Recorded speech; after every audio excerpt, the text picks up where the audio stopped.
అందరికీ నమస్కారం. Welcome back to my channel. రీసెంట్‌గా మొత్తం కూటమికి సంబంధించి 5 ఎమ్మెల్సీలు ప్రకటించడం జరిగింది.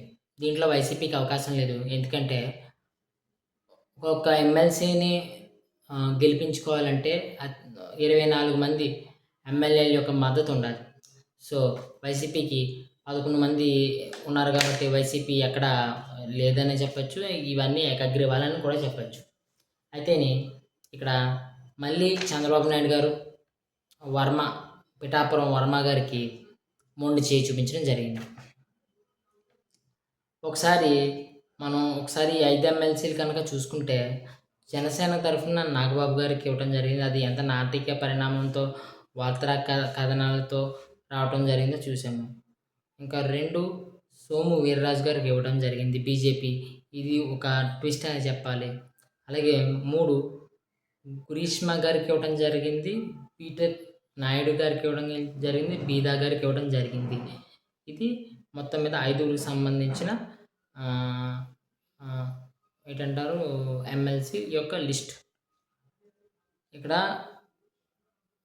కొన్ని కీలకమైన పాయింట్స్ కనబడుతూ ఉన్నాయి. అదేంటంటే ఫస్ట్ పాయింట్, పవన్ కళ్యాణ్ గారే వర్మకి రాకుండా చేస్తున్నారు. ఎందుకంటే ఇక్కడ ఆల్రెడీ ఒక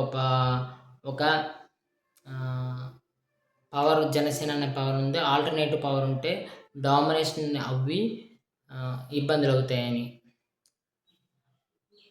దాన్ని ఏమనాలో నాకు తెలియదు. ఎందుకంటే ఒకసారి ఇక్కడ పవన్ కళ్యాణ్ గారు ఎలా వచ్చారో అనేది చూసుకుందాం.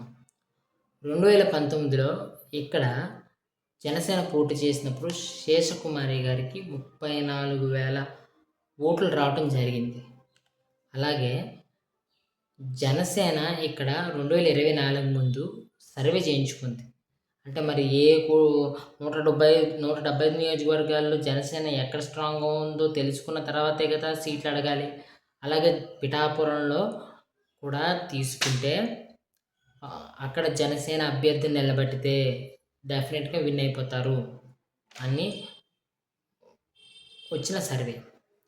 దానితో పాటు అక్కడ పిఠాపురం ప్రజలు కూడా పవన్ కళ్యాణ్ గారు రావాలని కోరుకోవడంతో పవన్ కళ్యాణ్ గారు అక్కడికి వెళ్ళడం జరిగింది. అంటే జనసేన విజయం అనేది కన్ఫాము. సో పవన్ కళ్యాణ్ గారు వెళ్ళటం వల్ల అక్కడ జరిగింది ఏంటంటే మెజారిటీ పెరగడం మాత్రమే జరిగింది. అలాగే ఇప్పుడు ఈ విషయం మీద వర్మ గారి సింపథైజర్స్గా ఉన్న వాళ్ళు ఎవరైనా సరే ట్విట్టర్లో కానీ సోషల్ మీడియాలో కానీ జనసేనను ఎద్దేవా చేస్తున్న వాళ్ళు గుర్తెట్టుకోవాల్సింది ఏంటంటే వర్మ గారిని కాకుండా పవన్ కళ్యాణ్ గారిని ప్రకటించినప్పుడు మీ యొక్క పార్టీ జెండాలను తగలబెడుతూ పవన్ కళ్యాణ్ గారిని పక్కన పెడితే చంద్రబాబు నాయుడు గారిని, లోకేష్ గారిని లకారంతో తిట్టిన వర్మ కార్యకర్తలను మీరు సపోర్ట్ చేస్తున్నారా అనే విషయాన్ని చెప్పాలి. అలాగే నిన్న ఒక మీటింగ్లో నాదెళ్ల మనోహర్ గారు పవన్ కళ్యాణ్ అనే వ్యక్తే లేకపోతే చంద్రబాబు నాయుడు గారు అనేది ముఖ్యమంత్రి అవ్వడం అసాధ్యం అన్న పాయింట్లో కాంటెక్స్ట్లో మాట్లాడడం జరిగింది. ఆ కాంటెక్స్ట్కి ఏంటంటారు కౌంటర్ కాంట్రాక్ట్గా వీళ్ళు ఏమంటున్నారంటే అసలు టీడీపీ అనేది ఇక్కడ 40 సంవత్సరాల పార్టీ, మాకు సంస్థాగతంగా స్ట్రాంగ్గా ఉన్న పార్టీ, మేము లేకపోతే మీ వాడు ఎమ్మెల్యే అవ్వేవాడా అని అంటున్నారు. అసలు మా వాడు ఎమ్మెల్యే అవ్వే తీరుతాడు. ఎందుకంటే ఆయన 2019 నుంచి 24 వరకు చేసిన పనులు అలాంటి మంచివి. కౌలు రైతులు అంటారా, లేకపోతే జనవాణి అంటారా, లేకపోతే ఆయన రియాక్ట్ అయిన విధానం అంటారా, ఆయన విజయం ఆయన చేసిన పనులను ఆయన నిర్దేశించేసింది, దాంట్లో డౌట్ లేదు.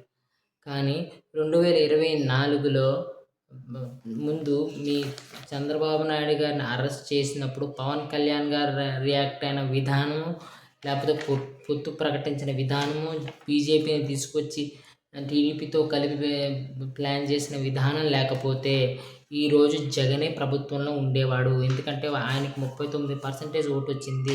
ఇక్కడ పవన్ కళ్యాణ్ అనే వ్యక్తి ఉన్నాడు కాబట్టి ప్రజలు నమ్మారు కాబట్టి ఎంతో కొంత విసిగిపోయారు కాబట్టి జగన్ పట్ల ఇంత మెజారిటీ 56% ఆఫ్ మెజారిటీ రావడం జరిగింది. ఆ విషయాన్ని మీరు మర్చిపోతే ఎలా? ఇక్కడ మీ వల్ల మేము ఎమ్మెల్యే అవ్వలేదు. జనసేన ప్లాన్ చేసిన కూటమి ప్లానింగ్ వల్ల చంద్రబాబు నాయుడు గారికి పవన్ కళ్యాణ్ గారు పరిస్థితులు నిజ పరిస్థితులు తెలిసి సీట్లు తక్కువ తీసుకోవడం ద్వారా లేకపోతే ఎటువంటి డిమాండ్లు పెట్టడం ఆఫ్ సీఎం 2.5 సీఎంలు అని ఎలాంటి డిమాండ్లు పెట్టకపోవడం వల్ల చంద్రబాబు నాయుడు గారు సీఎం అవడం జరిగింది. ఇది గుర్తుపెట్టుకోవాల్సిన అంశము. అండ్ పిఠాపురం అడ్డా పవన్ కళ్యాణ్ గారిది అని. అవును, అడ్డా కాదా? ఎవరు కాదంటారు?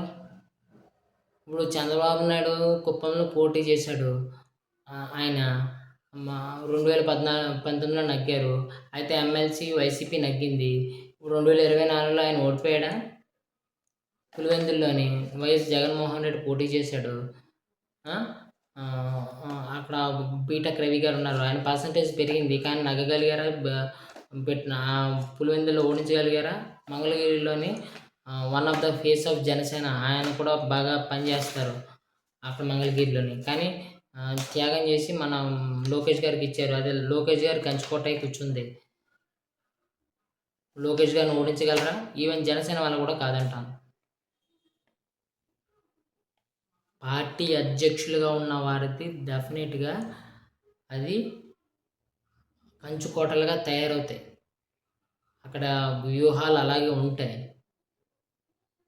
మీకు ఇబ్బంది అయితే మడత పెట్టి మీ దగ్గర పెట్టుకోండి. ఇంకా మీరు అనేది ఏంటి? వర్మ గారికి అన్యాయం జరిగిపోయింది. మరి వర్మ గారికి అన్యాయం జరిగిపోతే 154 నియోజకవర్గాల్లో జనసేన అవ్వలేదంటారా? జనసేన అవ్వలేదంటారా? 154 వద్దు, మేము గట్టిగా ఉన్న చోట్లు మేము నలిగిపోలేదా? ముమ్మిడివరం పితాని బాలకృష్ణ మేము కోల్పోలేదా? బొలిశెట్టి సత్య గారికి మేము సీట్ ఇచ్చుకోలేకపోయాం కదా? డాక్టర్ సందీప్ వైజాగ్ సంఘటనలో ఆయన ఎంత గట్టిగా హింసించారు.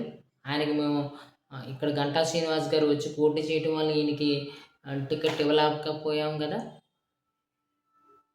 మరి ఆయన ఎందుకు వర్మలా గారు లేకపోతే వర్మ అనుచరుల వర్గాలుగా రియాక్ట్ అవ్వట్లేదు? పవన్ కళ్యాణ్ గారు ఆదేశం కోసం వెయిట్ చేస్తున్నారు. తణుకు సంబంధించి ఉన్నటువంటి జనసేన అభ్యర్థికి ఇవ్వడం జరిగింది ప్రామిస్, నీకు టికెట్ ఇప్పిస్తానని. కానీ అది టికెట్ కోల్పోలేదా? విజయవాడ మహేష్ అనేవాడు మాకు స్పోక్స్ పర్సన్గా గట్టిగా పనిచేసిన వ్యక్తి.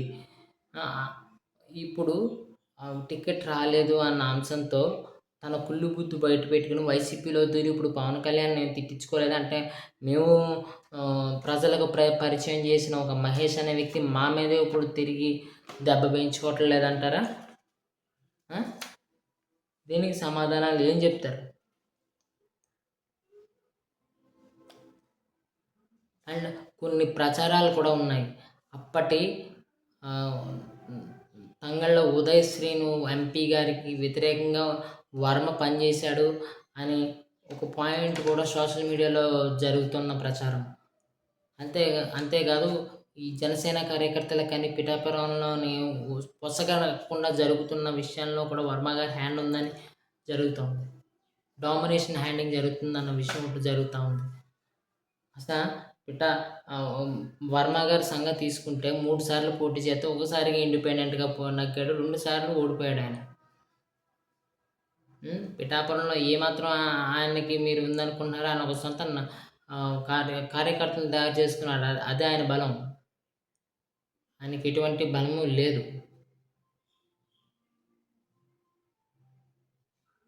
అయినని వర్మ గారికి లేని దురద మీకెందుకు వచ్చేస్తుంది?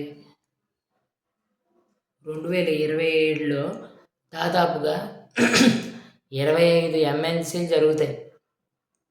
అప్పుడు మంత్రివర్గ విస్తరణ కూడా ఉంటుంది.